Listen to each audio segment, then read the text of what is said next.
Passionnés de voile et de course au large, bonjour et bienvenue sur ce nouvel épisode d'Actu Large, l'émission où je résume l'actualité de la course au large tous les jeudis à 18h. Aujourd'hui, dans un premier temps, on va parler de la Golden Globe Race, le premier à passer dans l'hémisphère sud, on va en parler. Ensuite, on va parler de Jean Le Cam qui a trouvé un sponsor pour le prochain Vendée Globe, super bonne nouvelle. Et enfin, on va parler de la Globe 40 qui continue, et les deux premiers sont en train d'arriver dans le détroit entre l'Australie et la Tasmanie. Et les autres sont un peu plus loin derrière, mais la bataille entre les deux premiers va être géniale. Du coup, je vous rappelle que si vous voulez rien louper des prochaines vidéos, n'hésitez pas à vous abonner et à activer la petite cloche de notification. Et malheureusement, cette semaine, il n'y a pas de stream sur Twitch. Parce que comme vous allez l'entendre, et je m'en excuse d'ailleurs, je pense que vous en entendez un peu dans ma voix, je suis malade, j'ai une rhinopharyngite. Voilà, si vous voulez savoir. Et du coup, j'ai la voix qui est un peu compliquée. Donc, il n'y a pas eu de stream cette semaine, parce qu'en plus, j'étais complètement à plat. Donc, les streams reprennent lundi prochain à partir de 17h. Je sais pas encore sur quoi ce sera, mais lundi prochain, on se retrouvera à partir de 17h sur Twitch. Et sinon, de toute façon, le planning des streams, vous le retrouvez en post-communauté sur YouTube ou sur le Discord. Le lien du Discord est en description de la vidéo et le lien de la chaîne Twitch est aussi en description de la vidéo. Et du coup, on commence tout de suite avec la Golden Globe.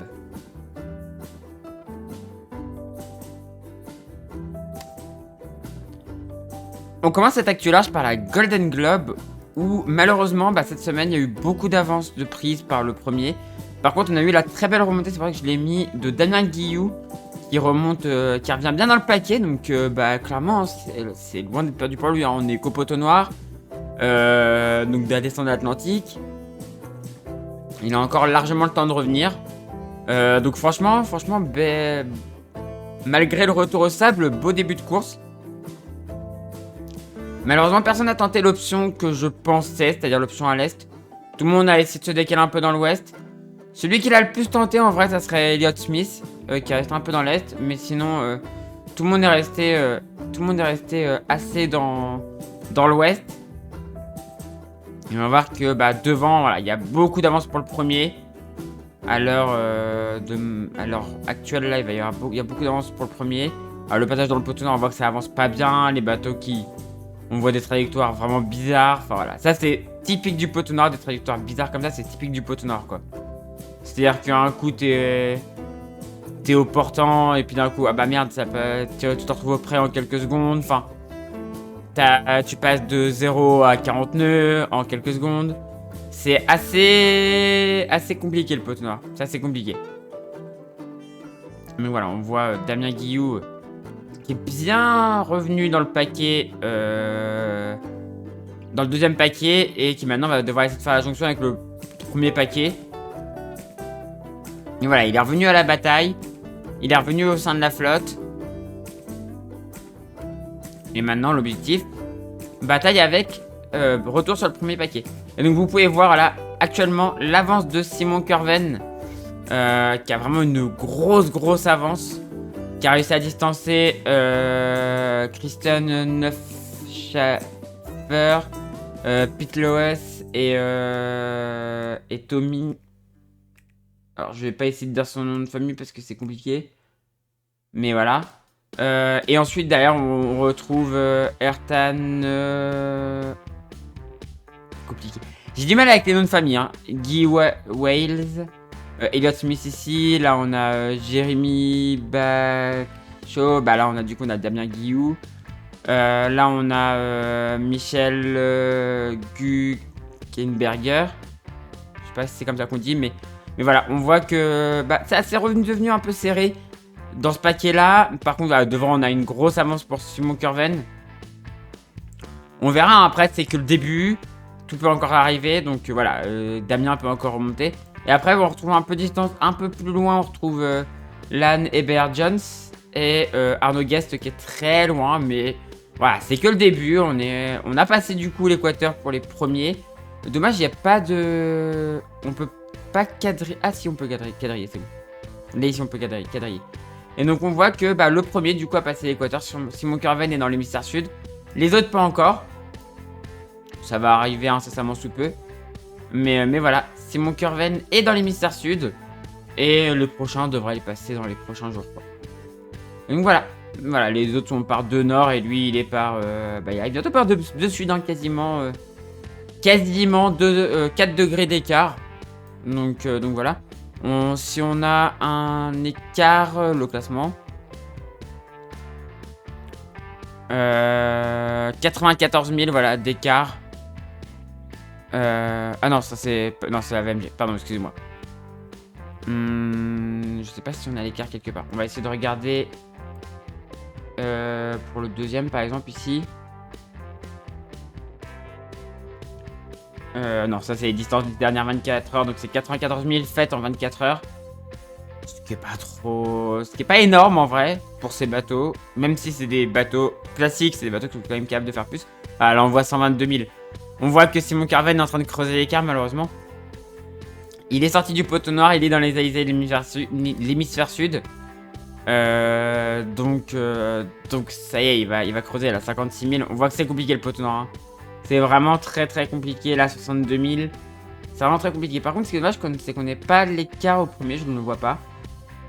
Je vois pas l'écart au premier, après on a un distance to finish, donc on peut faire le calcul. Hein. Là, il reste... 22 991. Bah attendez, je vais le faire. Hein. Je vais le faire en direct. 22 000... on a dit 991 000...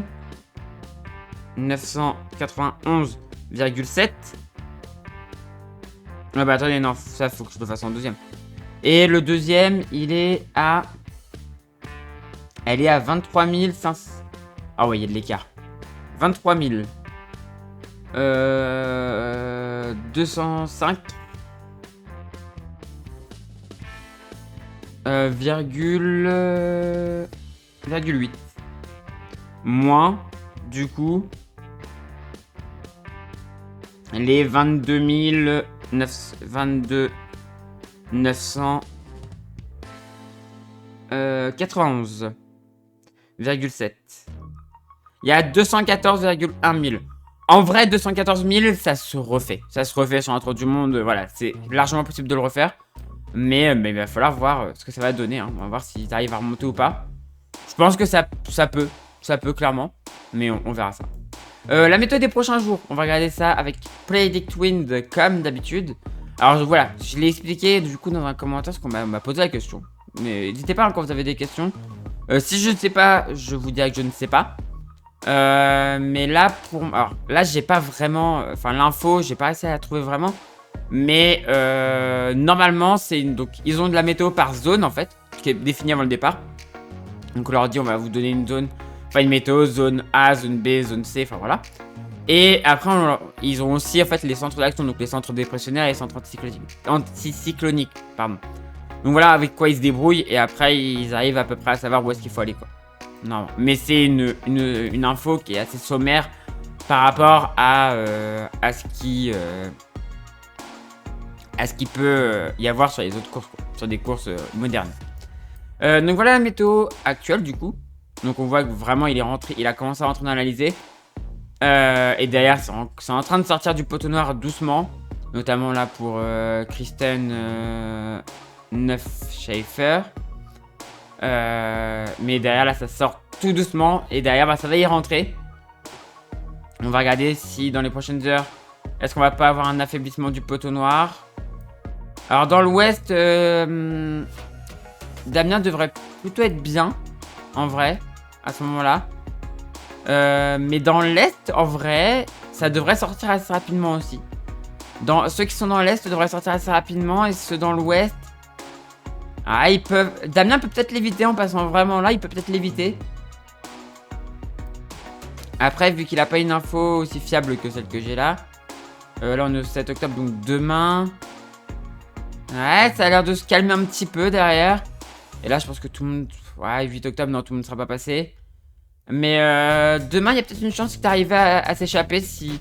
Après, là, on a la carte météo. Après, on n'a pas les nuages, on n'a pas la carte des nuages parce que c'est une zone où la météo générique comme ça est très compliquée. Faut avoir vraiment la carte des nuages.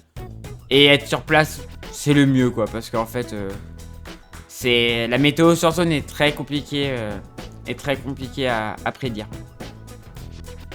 Et on voit que par contre, derrière, voilà, l'Alizé est bien établie dans l'hémisphère sud. C'est une Alizé bien établie. Qui semble vouloir vraiment faire partir à l'ouest. Sachant qu'après derrière en fait c'est pas comme un Vendée Globe où tu peux directement aller chercher très sud et faire une cuillère comme l'avait fait Michel Desjoyaux en 2008. En fait, Michel Desjoyaux avait été chercher très à l'ouest comme ça. Et boum. Et c'est comme ça qu'il est revenu sur tout le monde en fait. En grande partie. Mais là, le truc c'est que il n'y a pas l'air d'y avoir trop possibilité de le faire. Il n'y a pas trop possibilité de le faire parce qu'après il faut remonter vite sur le cap quoi. C'est un passage pas facile d'aller au cap. Devoir aller au cap obligatoirement, c'est pas le truc le plus simple à faire. C'est pas le truc le plus simple à faire. Voilà, après là, ça va être de la route. Ça va être assez rectiligne. Ça devrait être assez... Alors, il y a des zones à grains. Hein, l'Alizé, c'est quand même des zones à grains, donc il faut quand même être attentif. Mais ça devrait être des périodes assez cool pour eux. Et surtout, ils vont en profiter parce qu'après, ça va être le début des zones un peu... Bah, le vrai tour du... Enfin, c'est là où va commencer vraiment le tour du monde, quoi. C'est... le tour de l'Antarctique, c'est vraiment la zone la plus dangereuse, la plus dure du tour du monde. C'est là où ils vont avoir froid, ils vont avoir des grosses dépressions. Ça va être l'enfer. J'ai pas regardé d'ailleurs s'ils avaient des... Je sais pas s'ils ont une zone... Alors c'est pas marqué là, mais je sais pas s'ils ont une zone qui est interdite. Je sais pas s'ils ont le droit de descendre aussi sud qu'ils ont envie. De toute façon, je pense pas qu'il y en ait qui s'y risquent. On verra ça. Je sais, j'ai pas l'info par rapport à ça. Mais voilà, le prochain jour de course, il devrait pas y avoir de stratégie. Ça va être une course de vitesse. Sortir le plus vite possible du poteau noir et après course de vitesse jusqu'à entamer le tour de l'anticyclone. Je pense même pas que dans une simulation ils sont pas. Je pense pas que ce soit assez rapide pour ça. Bon, on verra. Mais en tout cas, on refera le point sur cette Golden Globe Race dans une semaine dans Actu Large.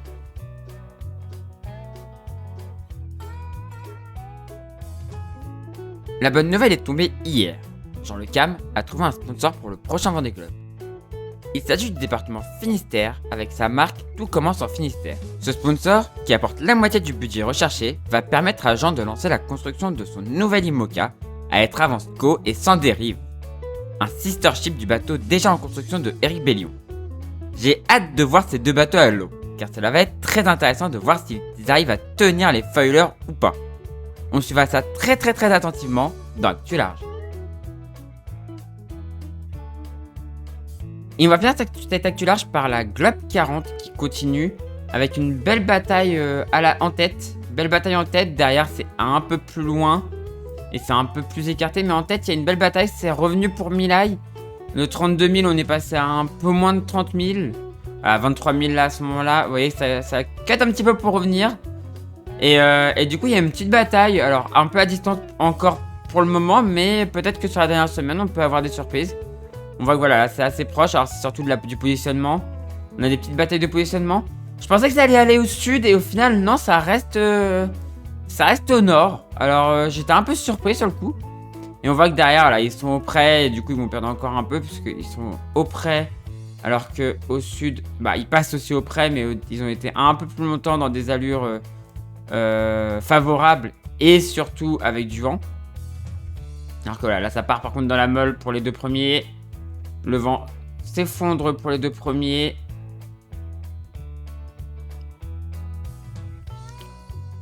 S'effondre petit à petit pour les deux premiers.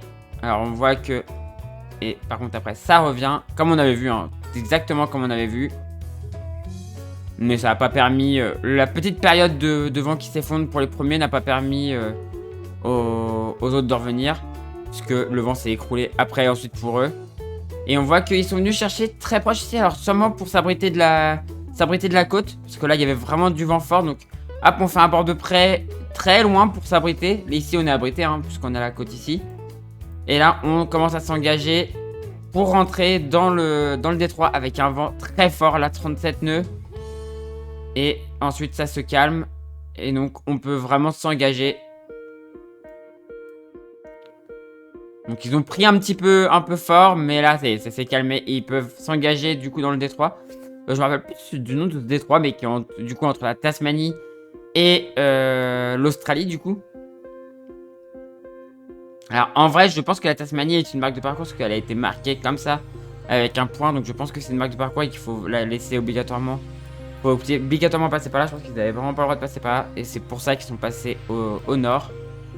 Chose que je n'avais pas vue. Voilà, ça peut arriver. Et donc voilà, ils sont actuellement ici. Gros écart, derrière ça se resserre. Derrière ça se resserre. Il y a de nouveau de la bataille derrière.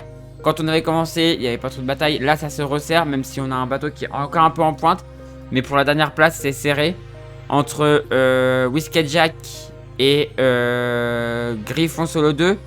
On voit que là c'est 2044 et 2073. Donc ça va. C'est pas très loin. De 414 000 du premier et 385 000. Ça fait... pour arrondir, on va dire que ça fait 40 000. Oui, c'est ça. Non, pas 40 000. 30 000. Oui, ça doit être 30 000 à peu près. Je suis nul en maths. Hein. Calcul de tête comme ça, je suis nul. Mais à peu près 30 000, donc ça va. C'est comme les deux en tête, en fait. Hein, regardez, 24 000. Donc en vrai, c'est rattrapable. Par contre, devant, Hamas est à 291 000. Donc il a pris un peu la poudre d'escampette devant. Et ça devrait pouvoir, j'espère pour lui, pouvoir tenir devant. Et du coup, devant, bah, il se recale. Sakeyes s'est recalé devant Milai, mais derrière, bah, rien n'est joué, quoi. Il y a encore de la distance, hein. Il y a encore 1658 000 à parcourir pour arriver à Auckland. Rien n'est joué. Rien n'est joué. On va regarder un petit peu la météo des prochains jours, du coup. On va passer à plus... Ouais, peut-être un peu moins. Plus 3. Ok, plus 3. On voit quoi, voilà. Ça s'est bien calmé dans le passage. Ça peut même être des limites des fois un peu pétoleux.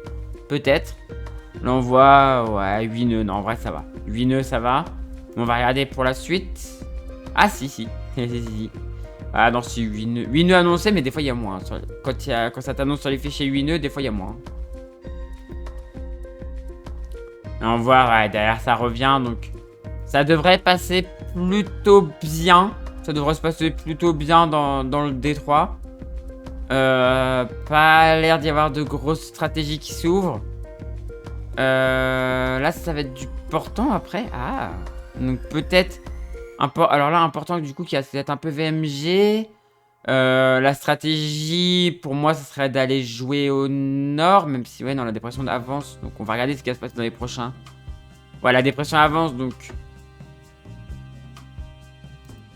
Est-ce qu'il y a une autre dépression derrière? Non. Ouais, donc non. Bah non, finalement, restez plutôt au sud. Ah, et derrière, par contre, derrière, il y a une... Derrière, vous avez des zones de molle au sud. Donc ouais, non, va vraiment falloir aller jouer, je pense, dans le nord. On regarde pour les premiers et après on fera ceux de derrière, parce que ceux de derrière, ça va être un peu différent. Surtout la bataille de tête, en fait, qui va nous intéresser. Grosse dépression qui sort de l'Australie, là, dans 57 heures. Est-ce que va pas y avoir des décisions d'aller se foutre à l'abri? Et donc peut-être à l'abri ici. Au niveau... Ils sont à... Là, 57 heures, ça fait... Bah, dans un peu plus de 2 jours, quoi. 200 000, ouais. Une journée, là, à peu près. Bah, un peu plus, ouais. Non, ils devraient... Ils seront peut-être pas concernés par la dépression. Ils seront peut-être pas concernés par la dépression. Je pense qu'ils vont ils seront encore là. Et de toute façon, je pense que s'il l'était, je pense qu'ils vont ralentir ici pour laisser passer la dépression. Ils vont rester abrités ici et au moins soit ralentir, soit même s'arrêter à un endroit pour laisser passer la dépression. Par contre, derrière, s'il y a moyen d'aller choper en fait la queue de la dépression ici et de remonter derrière, ça peut être une solution pour être bien placé, prêt pour remonter, quoi. Mais pas aller, faut surtout pas aller dedans, quoi. Faut surtout pas aller dans le gros de la dep. Ah, derrière, ouais, ça peut être assez rapide. Par contre, voilà, derrière, ça, c'est la bonne grosse dépression de mer du Sud, ça. C'est de la bonne dépression de mer du Sud. 47 nœuds, 42 nœuds annoncés sur les fichiers. Donc, vous imaginez des claques à 50. Ouais, ça c'est violent. C'est les mers du Sud, quoi. Et donc, dans 93 heures... Ouais, on voit que vent de sud et après vent de nord. Ah, il va sûrement falloir peut-être aller jouer. Je pense qu'il va falloir essayer de jouer avec la queue de la dépression pour éviter les zones de molle. Mais après, comment remonter ici?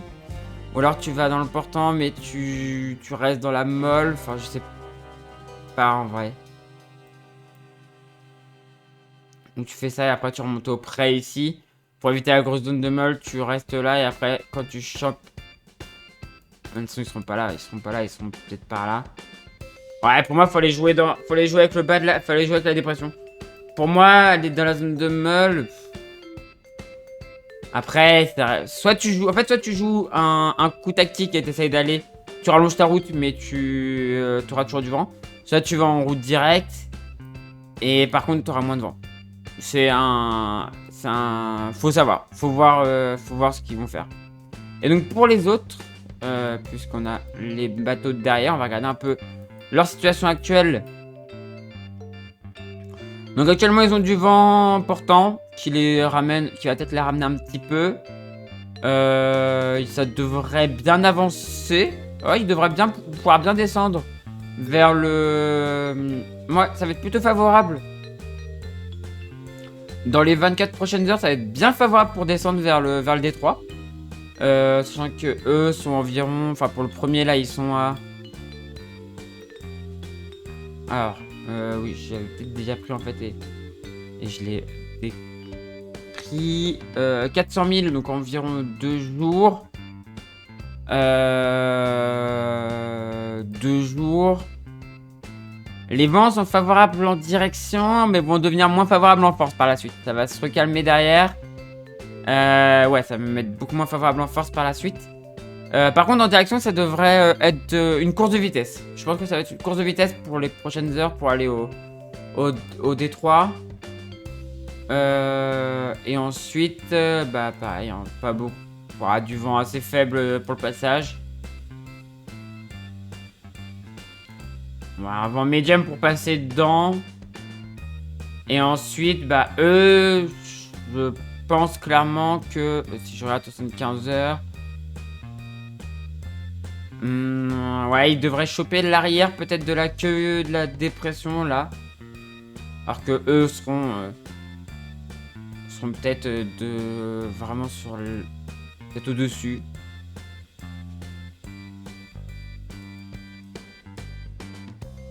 Et après, ouais, bah...